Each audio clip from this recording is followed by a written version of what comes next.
Good morning, everybody. Happy Monday, beginning of the week. Well, if you're in United States or European countries, beginning of the week. If you are in Israel, it's Sunday. The beginning of the week started on Sunday, but no, today. It's Monday. Happy Monday if you love your Mondays. I personally am ambivalent about Mondays. They're just another day of the week. The days run into each other. So we have an interesting show for you this morning. I'm going to talk about Ron Howard's 13 Lives. We saw this over the weekend. I want to give you some thoughts on the CDC's new COVID guidelines. And then binge watching Discovery, Star Trek Discovery. I know people either love that show or they hate that show. So I want to start off with, I saw a movie I thought was really inspiring this weekend. A friend of mine recommended it. And it's Ron Howard's 13 Lives. And I don't know if anyone remembers in the news a few years ago, a soccer team, kids, so 12 kids and their coach, they were during a monsoon season in Thailand, they got stuck in a cave. And the cave flooded. They were I believe 4 to 6 kilometers into the cave, and they got trapped by the water there.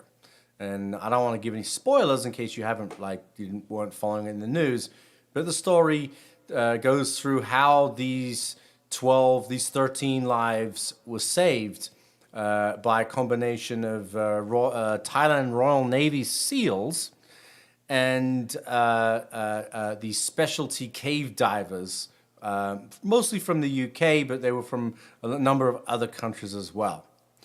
But what I thought was really powerful about this film was it really showed a culture, the culture in Thailand of unselfishness. We live in a society, in our Western society, this consumerist society that we have, where people are just, I'm not saying everybody, but there's just a lot of selfishness out there. And I thought one of the most powerful scenes in the film wasn't just all the volunteers that came from around the world, so that shows you that, yes, Western people also give a shit, but the community itself. This is a deeply religious Buddhist community, and they were given a choice. Right? So the cave was flooding, and they had to do everything they could to divert the water from the cave to save these 13 lives, to save these boys. And their coach was only 25.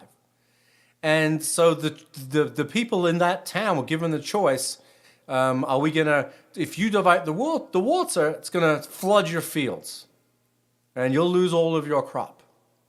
Now, I don't want to predict what another culture might have done, but they didn't take very long to decide that it's better to save these lives and lose all of our crops at the outside chance, and it looked very slim that these kids were going to survive.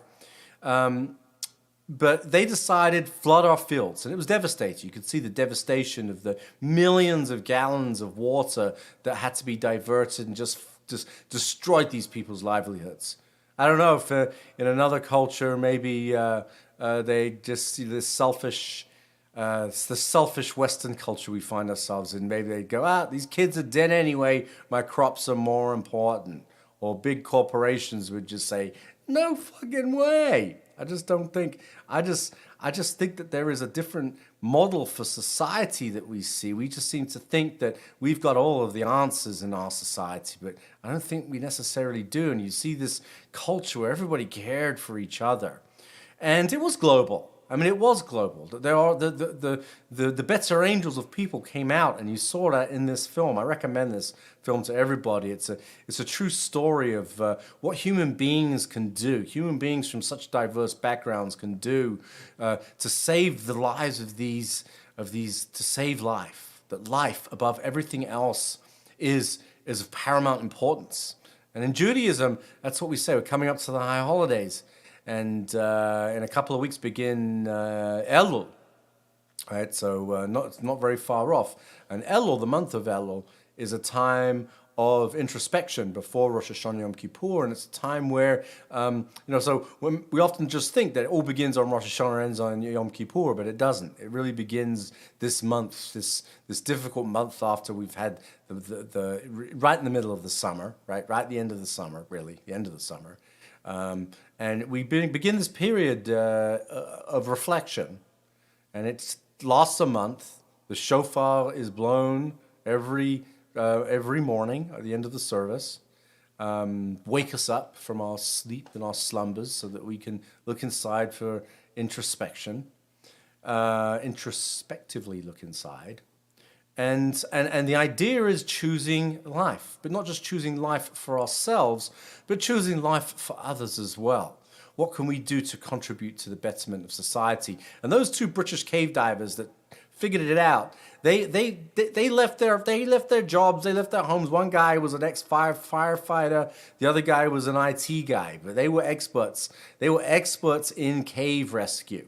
And they thought these kids are beyond hope. They were beyond salvation, but they did what they could anyway, and they did. They saved every one of these kids' lives. And I don't want to give the film away, but you have to. It was brilliant, the idea that they came up with after initially finding these kids, and they weren't too optimistic about getting them all out alive, but they did. So I guess I did spoil it. Yeah, but anyway, it was news. So it's how they did it. It's what went into doing it, and the production design and everything else in this film is quite brilliant. So anyway, that's my recommendation. That's my film recommendation. I wonder if it gets an Oscar. Who knows? Maybe it will. Morning, cuz. My wife is finally negative for COVID. She's COVID-free. It's been an interesting time. Which kind of led us to, we were binge watching Star Trek Discovery as we were, everyone says COVID is over, right? When during COVID I did X, Y, and Z. Well, more people I've ever known have got COVID in the last couple of weeks, really, last month. Yes, we probably got COVID at Comic-Con. I didn't get it. Why didn't I get it? I don't know. I'm immune compromised. I don't want to tempt the gods. I don't want to tempt God. There's a saying in Judaism, Olam al tiftach pel Satan. Never open the mouth of Satan. As we know, explained last week, the word Satan. And that gives me the opportunity to remind everybody, tomorrow we're gonna do a redux with my friend Mark. We're gonna the sympathy for the devil, the second redux. And we're gonna go into that conversation what Satan really means. Satan is not this supernatural figure, but rather just our bad inclinations, or the prosecuting attorney that tells us what to do. So I don't want to open up any kind of. I'm a little superstitious anyway, so I never got it. Don't understand why, but it does want to lead me on this rant about the new guidelines for COVID from the CDC. And an interesting article I read in the New York Times. And basically this New York Times journalist who reports on public health, he by no means a COVID denier, or this is not about politicizing it. But his critique of the CDC was, well, it was kind of politicized. It was politicized. There were issues. They decided when, or is it? Are we going to be strict about it in 2020, right? When it suits us, or we're not going to be strict about it when it suits us? And the guidelines have been so confusing. We call up and say, well, when is it okay for well, it's 5 days after you get your symptoms, and then you can go out, and you can wear a mask, and But what if you're still testing positive? They just don't know anymore. So really what's happened is this article's hypothesis, they've lost all credibility, really. They really lost all credibility. They don't know what the fuck they are doing. Monkeypox came out, and they were like, I just learned no lessons at all from COVID. We even have, this is a disease that has had vaccines for decades. They have vaccines for this, but we don't have any. So let's like halve the vaccines, right? Well, so I don't know, where's the science in that? Are they going by science anymore? I don't know. I think they're going by politics at this point, right? So we all got COVID fatigue. We're all fucking sick of it. But at the same time, when we get in these, it used to be that everyone would blame the Trump administration for their horrible response to COVID. But I don't know. I think the Biden administration has sucked just as badly. Yes, they got the vaccines out, but I mean, it just became politicized. This is a health issue, right? This is something that should just be about looking at the science and not the politics. And yeah, it sucks in America. I know when I went to Israel in February, their COVID policies are also absolutely insane as well. No one was giving a shit. And so this is the worldwide problem. But before long, something's going to come along that's going to kill us even more, right? And we're not going to be ready. We're going to turn around and go, well, we didn't get any warning. Well, yes, we did get some warnings. And so I just believe it's time to wake up, world. Time to wake up. Goes back to my idea that I think we need some new leadership. We need some real leadership, especially in the United States, in the world. Countries I come from, England and Israel and the United States, I think it's time for us Gen Xers to stand up and to start doing stuff. We don't. It's like, what happened? They went straight. It's the baby boomers taking over everything, right? And then they skip right over Generation X. What the fuck did we do wrong, right? I saw an interesting meme, and it was it's a don't mess up with us X's, because maybe every 2 or 3 weeks one of our parents would check in us. We were latchkey kids, right? Came and go as we pleased, and almost all of us escaped a kidnapping at some point. That was a very funny meme. And to be honest with you, it is true. I was almost kidnapped by a serial killer, and I know my wife was almost kidnapped once. So don't fuck with Generation X. But it is time for there to be new leadership.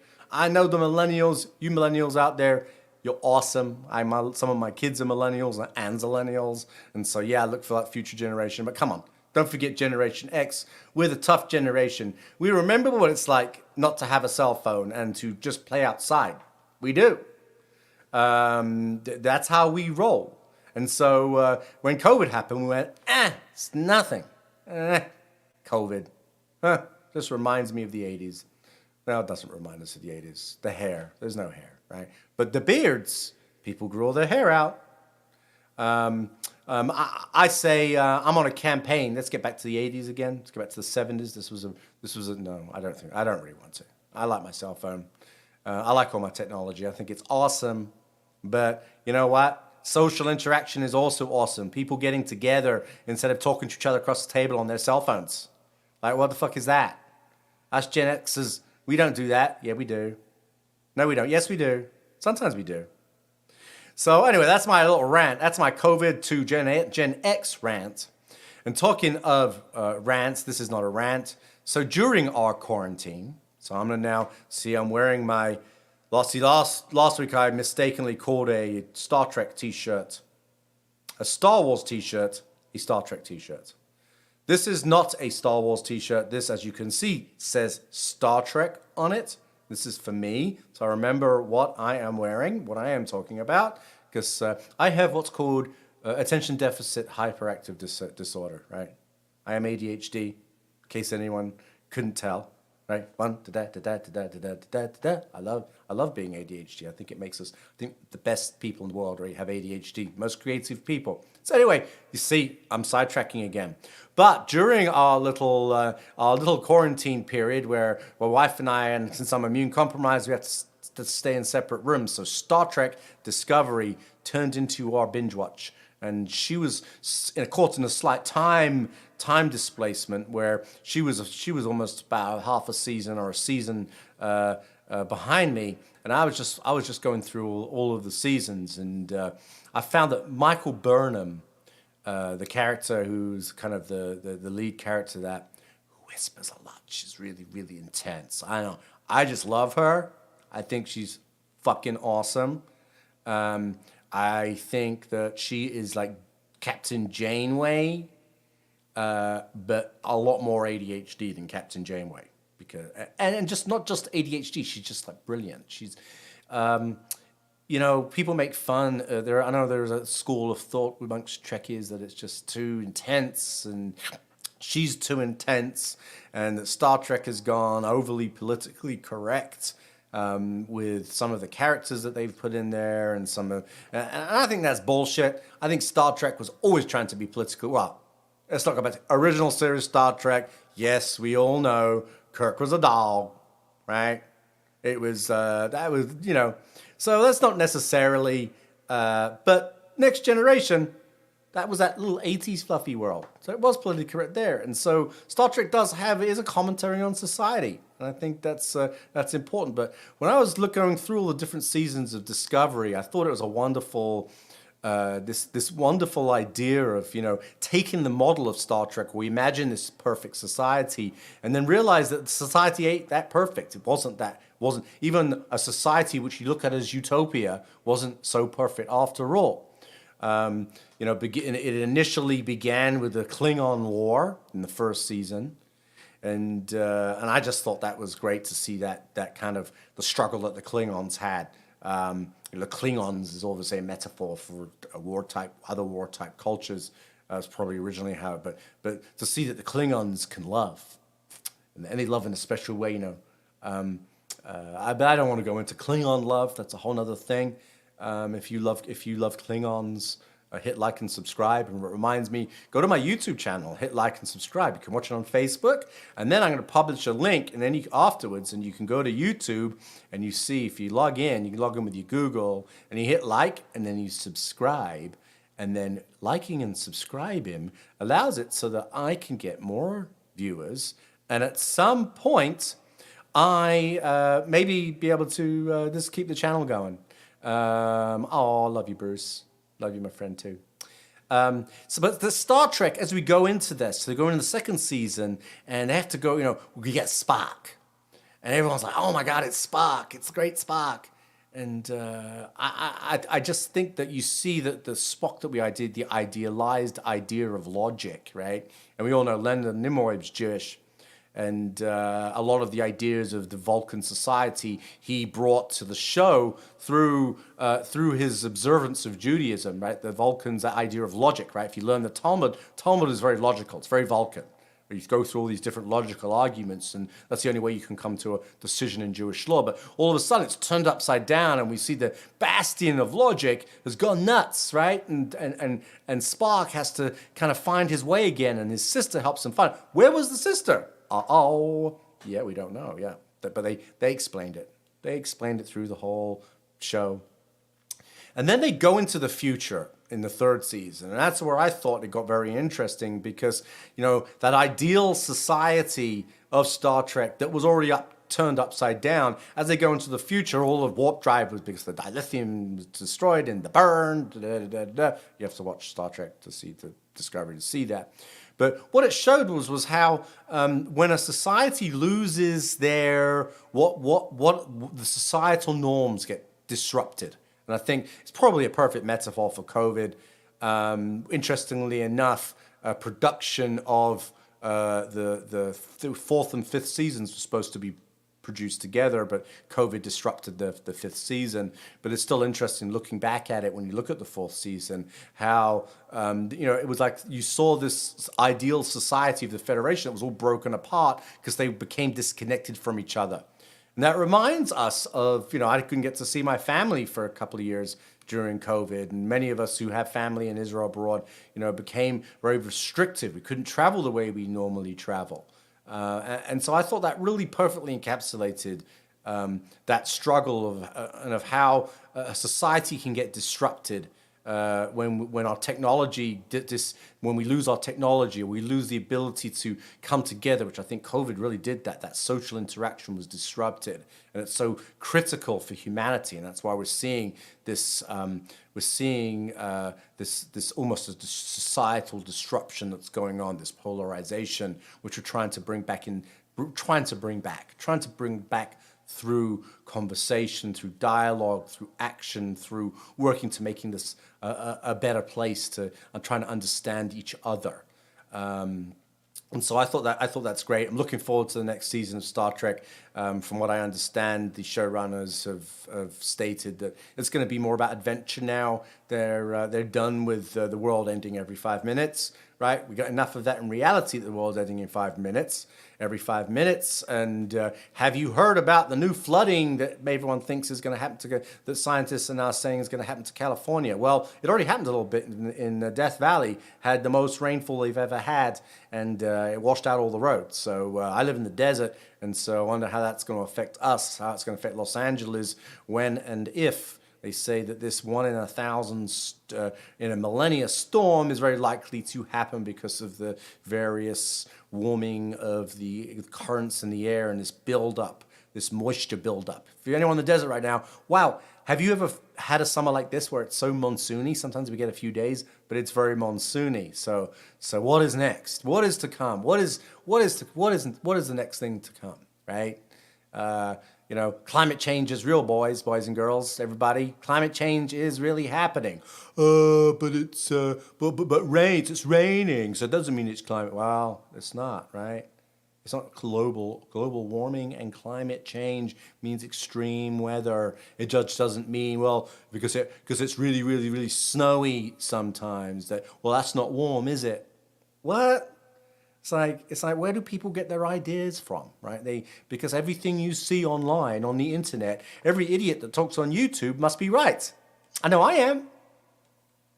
Am I an idiot, or am I right, or am I both? I don't know, but it is what it is. But at the end of the day, I think that, as I said, Judaism looks at the science first. My faith, my religion, my non-religion, because I don't believe in organized religion, I believe in disorganized religion, where everybody needs to observe the way they want to observe, and there's no right or wrong, as I said before. There's just the way you do it, as long as it doesn't infringe on the way I want to live my life. It's all good, baby. You want to worship the God of Star Trek? You want to worship the Force? You want to be a Jedi? All power to you. I tried to be a Jedi, but I could never get anything to move with my thoughts. Something did move once, but it was just because my mother moved it, and that was when I was a kid. So I learned a long time ago, I am never going to be a Jedi. And with that said, and on that note, remind you tomorrow, it's the episode Sympathy for the Devil Redux. My friend Mark Gregg will be joining me, and we're going to have another conversation about should Joe Biden run again. That's just a little teaser there. Mark has strong feelings about that. I'm not so sure. I think Mar-a-Lago changed a lot with the FBI stealing. Not stealing. The FBI raided Trump's home and was able to get their hands on Jack Kennedy's porn collection, and also some alien technology that the Donald had in his basement. Wasn't sure what he was going to do with, but I'm sure something interesting.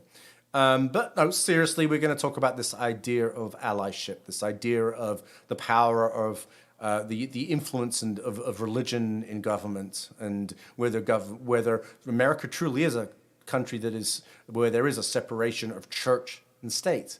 What does that mean? What does freedom of religion mean? What does free speech mean? Right? These are all terms that are not that clear. So, on that note, I wish you all a happy Monday, a happy, wonderful beginning of the week. Again, don't forget to hit subscribe and like on YouTube and on Facebook. And I'll see you all tomorrow. Live long and prosper. Bye.